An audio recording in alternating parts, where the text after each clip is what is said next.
Opa, seja bem-vindo aqui a mais um vídeo do meu canal. Eu sou o Lucas Knapp. Vamos falar um pouco sobre a situação do Vasco da Gama e um pouco sobre o pronunciamento do Alexandre Campelo sobre as contas, sobre a situação atual do time e da síndrome de Abel, a síndrome de pequenez e de tentar transformar coisas terríveis em sucesso, né? Fracassos em sucessos. É inacreditável como o Abel vem tentando assim se engrandecer no que hoje é uma pequenez grande, né? Mas eu não quero falar agora do Abel no começo, porque o mais importante é saber sobre as finanças do Vasco. Vou deixar o Abel por último, aí vocês podem xingar o Abel nos comentários depois. Mas aqui, torcedores do Vasco, querem entender um pouco a situação do clube, né? Porque não parece uma situação boa. Não, o Alexandre Campelo vem falando de responsabilidade fiscal, não tem parecido que isso está entrando, né? Tipo assim, não parece que o time está tendo um regime de responsabilidade fiscal, parece que cada ano a situação do time está pior. E o fato é que o Vasco, na minha opinião, não está tendo muita responsabilidade fiscal, o Campelo não parece prezar tanto por isso. E vamos entender um pouco da situação sobre o vídeo de 16 minutos que ele fez. Vocês podem procurar no canal do Vasco do YouTube, que tem um vídeo aí. Se vocês tiverem aí, aguentarem um pouco do politiquês dele, né, falando sobre as finanças do Vasco, assim, isso aí vocês podem debater depois. Mas vamos lá. Eu fiz aqui minha planchetinha, né, bonitinha, coisa assim, as anotações sobre o que ele falou. Primeiro assim, quando você está em regime de responsabilidade fiscal, qual é o seu principal fundamento? Gastar menos do que arrecada, certo? Não é uma conta simples. Se você tem 100, você não gasta mais de 100. O Vasco não fez isso nos últimos anos há muito tempo, até desde que o Eurico Miranda, dessa guerra de poder de Eurico Miranda, Roberto do Dinamite, e uma da gestão do Vasco nos últimos anos foi realmente boa. Aí a gente chega assim, a primeira coisa é, a diretoria recomendou um orçamento de 3,3 milhões para os salários mensais, ou seja, toda a folha salarial tinha que dar 3,3 milhões. O Campelo, que se diz um defensor da responsabilidade fiscal, falou, não! Como é que pode? Com 3 milhões, 3 milhões vai ser rebaixado? Como é que fala uma coisa dessa? A gente precisa de 4,3 milhões para contratar reforços, né? Porque tudo que você precisa neste momento de recuperação fiscal é contratar reforços, né? E se a gente não contratar reforços, a gente vai ser rebaixado. Por um lado, é correto você se manter na Série A, assim, porque realmente a diferença de dinheiro para uma direita de TV da Série A para a Série B é muito grande. O fato é que o Vasco não vai, assim, 4,3 milhões, 3,15 milhões, não vai fazer tanta diferença se você não saber o que fazer com o dinheiro. O problema não é a quantidade do dinheiro, é como você gasta. O fato é, tem um clube que gastava mais ou menos mais que o dobro do que o Vasco gastava no passado com seus 3,3 milhões. O nome dele é Cruzeiro. O Cruzeiro gastou em torno de 7,8 milhões, chegou a estar com 8 milhões de folha salarial. A folha salarial do Cruzeiro era maior que a do Flamengo. A maior folha salarial do Brasil é a do Palmeiras e a segunda é do Corinthians. O Corinthians é um time falido que gasta muito dinheiro, não é um bom exemplo para todos, não ficou muito bem nesse campeonato. E o Palmeiras que ficou em terceiro lugar. O Flamengo, com todo aquele elenco recheado, estava com 7 milhões. Obviamente esse preço deve aumentar nesses anos, mas você vê que eles estão tendo uma habilidade para fazer os contratos muito melhor do que os outros times. Eles estão contratando bons jogadores por um preço menor e com salários mais ajustados. Se não é para você pagar 1,5 milhão pro Fred, esse tipo de coisa. O Vasco ficou em 11º na lista de salários com 3,3 milhões. Com 4 milhões e 300, eles vão ser a 8ª folha salarial do Brasil. Vão estar atrás de São Paulo, Santos, outros times assim. E você tem ideia, eles vão estar pagando mais dinheiro que Grêmio, Atlético Mineiro, Bahia e o exemplo que eu gosto de usar, Atlético Paranaense. Porque o Atlético Paranaense, ele tem uma folha salarial de 2,7 milhões. Aumentou 300 mil, aumentou, mas não tem expectativa de aumentar mais de 1 milhão para chegar a esses absurdos 4,3 milhões. A ideia é, se a gente só vai se manter na Série A com 4 milhões, dá para manter com 3. Primeiro porque, para você ficar na Série A nesse último ano, que ele usou como exemplo, que a gente tinha que investir mais para ficar na Série A, o Vasco tinha que marcar 37 pontos, porque o Cruzeiro ficou com 36. O Vasco ficou com muito mais do que isso, não acho que foi o elenco que fez grande diferença. Um bom técnico faz essa diferença. Depois eu vou falar do Abel, que é uma escolha errada, mas aqui é falar sobre esse negócio da folha salarial. O importante é quando você gasta, quanto você está, quanto é o retorno desse investimento, quando você aplica bem esse dinheiro. E o Vasco não sabe aplicar dinheiro, não é à toa assim. Eles também não ligam para esse negócio de folha salarial. Eles estão querendo contratar o Dedé por 400 mil por mês, ou muito mais, até mais do que isso, né?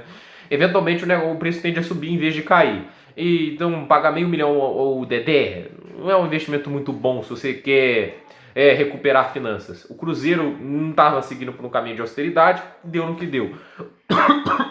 Perdão. O Corinthians não segue por um caminho de austeridade. Uma hora a conta vai chegar. O Corinthians tem uma diferença porque tem uma torcida muito maior que os dois times juntos. Então ele consegue se manter nesse tipo de sentido, né? Até porque muitos patrocinadores vão querer estar num clube que é o segundo maior em questão de torcida do Brasil. O fato é de que o Vasco não tem tido responsabilidade fiscal nesse sentido. E se ele pensar desse jeito, ele vai pensar em outras formas. Ah, o estádio está ruim. Por que a gente não aluga um Engenhão em vez de ficar insistindo no São Januário, que é um estádio de baixa estrutura, é um estádio ultrapassado, um estádio que não adianta reformar? Para minha opinião, o São Januário, se quisesse tornar um estádio decente, teria que demolir e construir um novo. E por que você não aluga o Engenhão? É mais barato, é um estádio de mais estrutura, um estádio que tem mais capacidade de pessoas. Faz um acordo com o Botafogo, né? Acho que o estádio nem é do Botafogo, ou seja, é um estádio que não tá, até o dia não consegue se pagar sozinho, o Vasco seria uma grande ajuda. Mas não, eles querem reformar o estádio.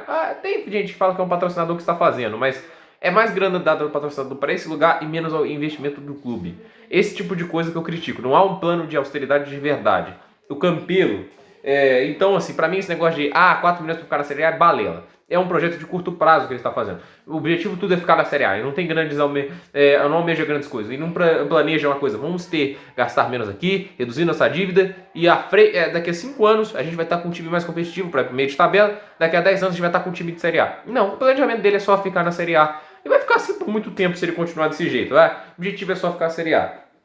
Ele também ele diz defender a austeridade. Mas tem dívida, a dívida é grande, salários atrasados por 6 meses, direitos de TV não pago. Ele está querendo dizer que a dívida está sendo paga, ele já falou que estava de 680 milhões, caiu para 580, agora está em 550, segundo ele. Os dados parecem não bater com o que foi dito no blog do Mauro César. Se vocês não consideram ele confiável ou não, isso aí é outra questão. O Mauro César chegou a falar que estava em 400 e poucos milhões, 490 milhões. Tá agora 550 milhões, ele tá falando que tá diminuindo, mas parece que tá crescendo. Não há uma concordância. E o Vasco não parece um time que reduz sua dívida. Porque se você tá conseguindo pagar sua dívida nesse ritmo todo, porque se você tá pagando 100 milhões numa questão de 2 anos, é uma recuperação fiscal muito grande. É uma coisa muito produtiva. E quanto mais você tende a pagar isso, os juros vão diminuir, porque o devedor, né, que tá aí, o banco que o Vasco tá devendo, vai entender. Esse cara está pagando as minhas dívidas, ele deve pagar o resto, por isso eu vou reduzir os juros, porque assim ele paga mais rápido e eu ganho dinheiro mais rápido.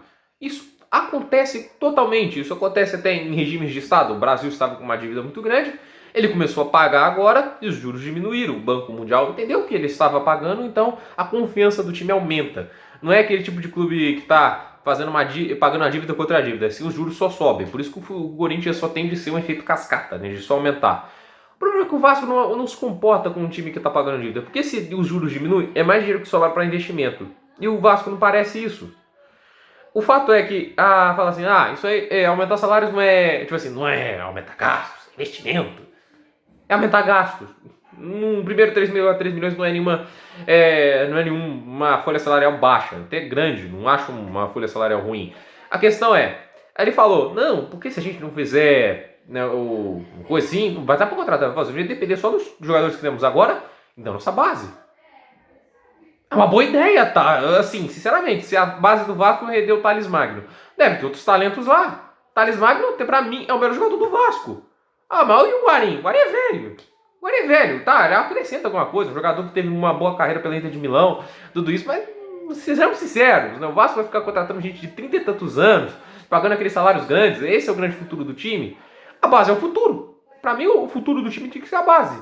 E usar a base vai ser melhor. Tem times assim, como você vê, CSA, Avaí, Chapecoense, que estão com times muito mais fracos.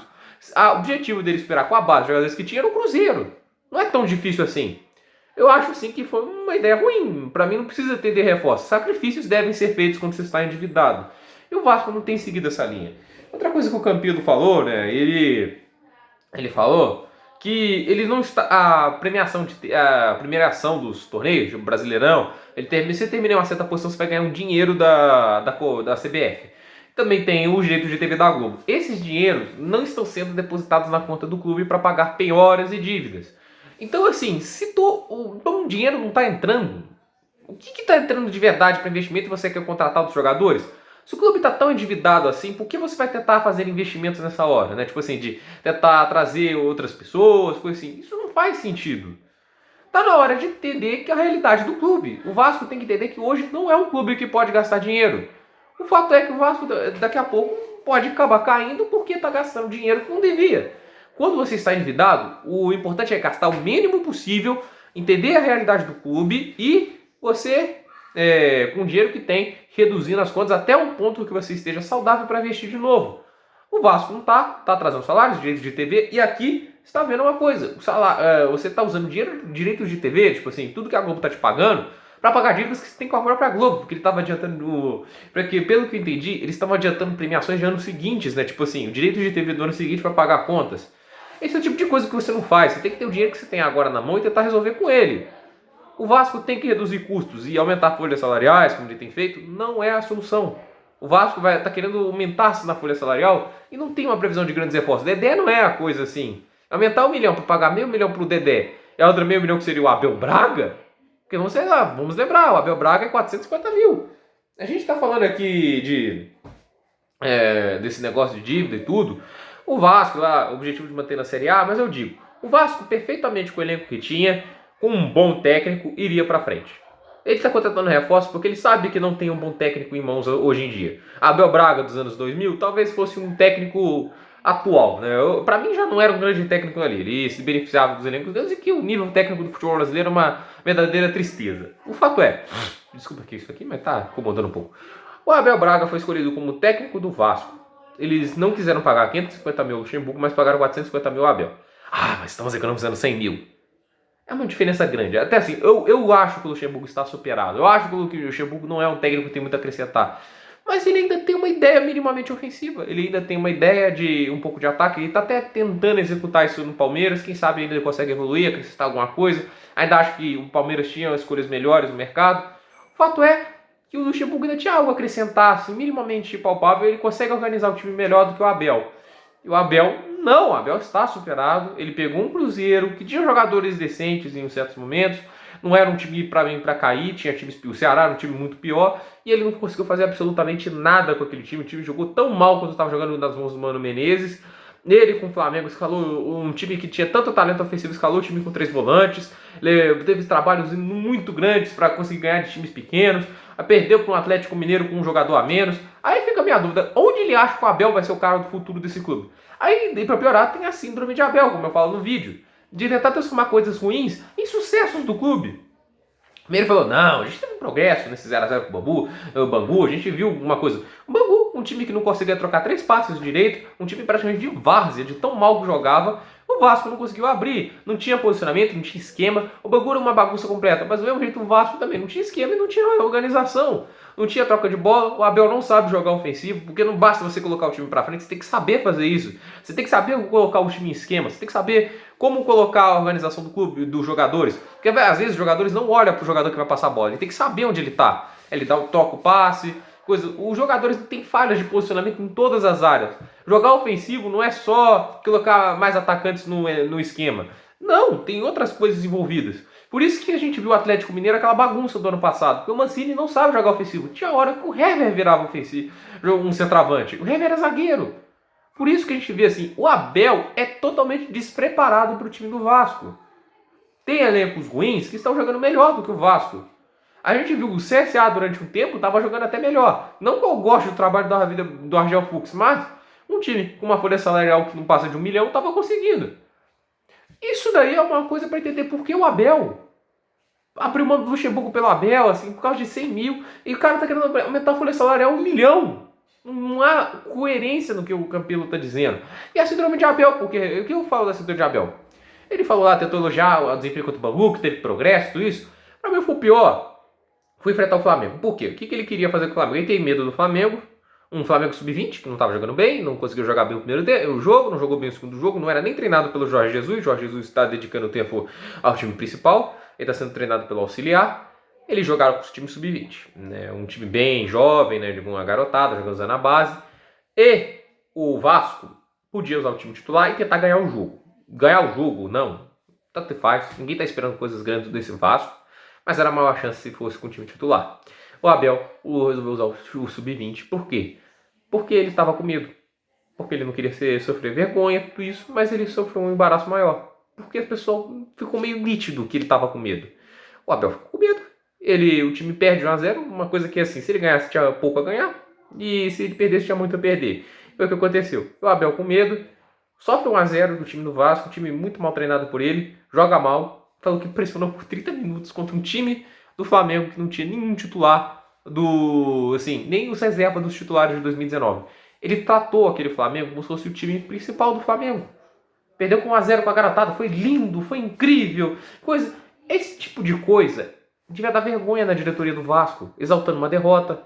Não importa se o time é o time B do Flamengo, ou se é o seu sub-20. Perdeu, tá feio.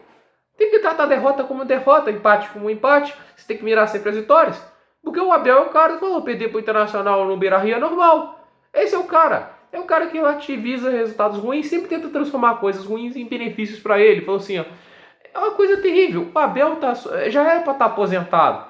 Se não fosse aposentar por decisão própria, o futebol atual aposentar ele. E no futebol brasileiro, que está mais vezes, que já está começando a se modernizar, movimento começado pelo São Paulo e muito atenuado pela vinda do Jorge Jesus, de um futebol ofensivo. E agora já vem técnicos estrangeiros para todo lado, não só por serem estrangeiros, mas com filosofias para frente, de um futebol mais organizado, de marcação alta. É o Dudamel no Atlético, é o Jorge Jesus ali, é o Jesualdo Ferreira no Santos, é o técnico do Internacional, esqueci até o nome dele, ele é argentino, que é um cara que jogou muito para cima com o Racing. Ou seja, no futebol cada vez mais ofensivo, o Vasco optou por um técnico definitivamente superado, jogado já entre os técnicos que não tem absolutamente nada a acrescentar. Essa é a perspectiva do Vasco? Essa é a verdade, essa é a coisa, eu tô literalmente chocado como é que o Vasco aceita isso. E o Vasco ainda tem coragem de achar que isso é bom. O campeão fazendo brincadeira, você vai receber atrasado. Isso é uma vergonha. Por que não levantava o técnico da base? O objetivo é cortar gastos, vocês estão endividados. O Vasco não se comporta como um time que quer se recuperar financeiramente. Nesse caminho, eu digo, o Vasco vai se tornar um clube médio que vai lutar para não cair todos os santos anos. Tem um técnico que vai colocar o time na briga do rebaixamento. Essa é a verdade. Não foi capaz de fazer um bom trabalho com o melhor elenco do Brasil com o Flamengo. Foi um técnico incapaz com o Cruzeiro. Não ganhava quase jogo nenhum. Teve 2 vitórias lá, acho que um sobre São Paulo e outro sobre o Corinthians, que foi um ponto fora da curva. Se não fosse aquilo, o Cruzeiro terminava o campeonato atrás do CSA. Esse tipo de coisa não é uma coisa aceitável. O Vasco está se humilhando escolhendo o Abel. Essa coisa, não tem nada contra a pessoa do Abel, coisa assim. Mas a verdade é, ele já deu o que tinha que dar. Ganhou o Mundial de 2008, parabéns. Ganhou seus títulos, tudo isso. Mas já deu. Hoje ele não ganha mais nada. Qual foi o último título importante que esse cara ganhou? Já tem mais de 6 anos. Essa coisa tem que ser dada. Carioca não é título importante. Olha, era obrigação dele ganhar o Carioca com o time do Flamengo. Olha o time que o Flamengo tinha. O Vasco, um clube terrível. O Fluminense não estava conseguindo se ajustar. Fernando Diniz está tentando fazer o trabalho, mas a diretoria brigando com ele. Botafogo. A gente está vendo como é que o Botafogo tá. Essa é a coisa. E o Vasco está optando aí por esse técnico que não consegue fazer nada de produtivo nesses últimos anos. Foi um dos responsáveis pela queda do Cruzeiro. E esse aí é o técnico que vai levar o Vasco para frente. Não tem uma pessoa feliz. E qual é a visão de futuro para ele? Você acha que o Abel se bota com a base? A verdade foi para não se vergonhar. Eu duvido que ele... Só se for enfrentar o Flamengo de novo, que ele coloca a base de novo. Essa é a verdade. Olha as contratações que esse cara está tentando fazer. Ele está atrás de volantes. Essa coisa, o volante é uma posição que tem sua contribuição se for um cara que consegue jogar em outros tipos de situação. É um volante, para mim, ideal. É um cara que consegue jogar no ataque e na defesa. É um cara que consegue armar jogadas, mas ao mesmo tempo consegue recuar para se defender. Mas o Vasco está optando por volantes do banco dos times dos gaúchos, porque o Abel estava interessado em jogadores do Grêmio, do Internacional, da posição de volante, jogadores com 30 anos de idade. É um cara que não tem visão de futuro. Esse é o que técnico do Vasco. O Vasco abriu mão do Luxemburgo, que estava indo bem, não achava o trabalho dele muito bom. Eu achava que era um cara que ainda optava por uma defesa e teve medo do Ceará no momento, colocou 3 volantes contra o Ceará. Mas era um cara que meritoriamente conseguiu ajudar o Vasco a sair do rebaixamento. E o Vasco não lutou por ele, preferiu o Abel. Isso também porque tem gente que diz que o Campelo é muito amigo do Abel Braga. E o fato é que o Abel Braga, que na minha opinião só está esperando um bom trabalho, que eu acho que não vai acontecer, para tentar se aposentar por cima. A verdade é que ele tem que aceitar que ele é um técnico superado e que sua contribuição para o futebol acabou e que hoje ele só está se reduzindo e ele continua se reduzindo. E, infelizmente, o Vasco aceita isso como se fosse algo normal. Uma derrota por 1-0 para o Flamengo não deve ser relativizada. Eles vão zoar o Flamengo do que daqui a pouco? Não ganha do Flamengo há um tempo. Vão falar, vocês não têm estádio? É o cheirinho? Jogou de igual para igual? Eu prefiro perder de 1-0 para o Liverpool na final do Mundial do que ter o Abel falando que foi lindo perder para um time sub-20 do outro time. Sinceramente, essa é a verdade. É uma situação terrível do Vasco. Por esse vídeo é isso, gente. Se inscreva no canal, deixe seu like, comenta aí o que vocês acham dessa situação atual do Vasco. E até o próximo vídeo. Compartilhe esse vídeo aí para os seus torcedores do Vasco, amigos seus que torcem pro Vasco, que estão interessados nesse assunto. Até o próximo vídeo.